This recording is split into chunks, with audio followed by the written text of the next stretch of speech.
यवतमाळ जिल्ह्यातल्या महागाव तालुक्यात नागपूर तुळजापूर हायवेवर बिजोऱ्याच्या टोलनाक्यापाशी गोवंश तस्करी रोखण्यासाठी गेलेल्या एका गोरक्षकाची गोतस्कराकडून दगडानं ठेचून हत्या करण्यात आली।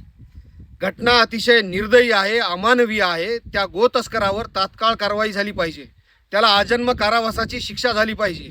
जीव घेण्यापर्यंत यांची मजल जातेच कशी? गृह मंत्रालय काय झोपलेलं आहे का? ना गाई सुरक्षित आहे ना बाई। दर दिवसाआड अशा घटना पाहायला ऐकायला मिळत आहे। कायद्याचा धाक मुद्दाम राहिलाच नाही।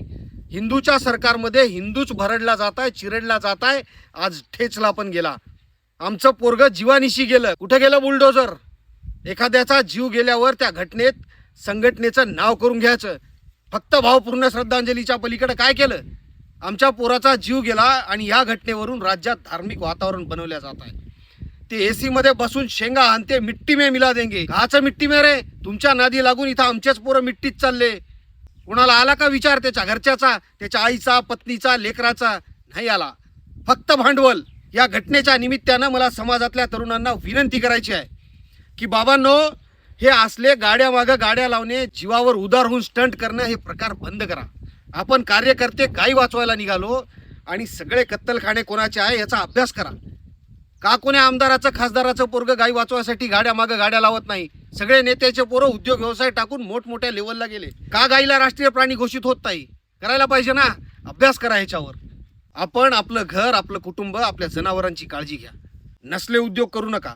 तुम्हाला हे करायला लावणारे मौतीला पण येत नाहीत। तुम्हाला लोकेशन भेटते, कोणती गाडी कुठून येते ते, आणि पोलिसांना भेटत नाही का? ते हप्ते घेऊन टावेल गुंडाळून सट झोपते।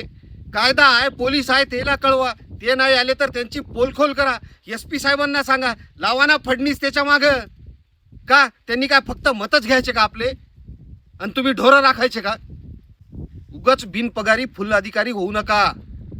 तिथल्या स्थानिक मुस्लिम समाजाला सांगतो, त्या आरोपीची सगळी गांग, त्याचे जे काय असेल ते, त्याचं घरदार गाडी सगळं इकून गावातून हकला चोट्ट्याला। लोकांचा जीव घेणाऱ्या चोट्ट्या चट्ट्याचं काम नाही।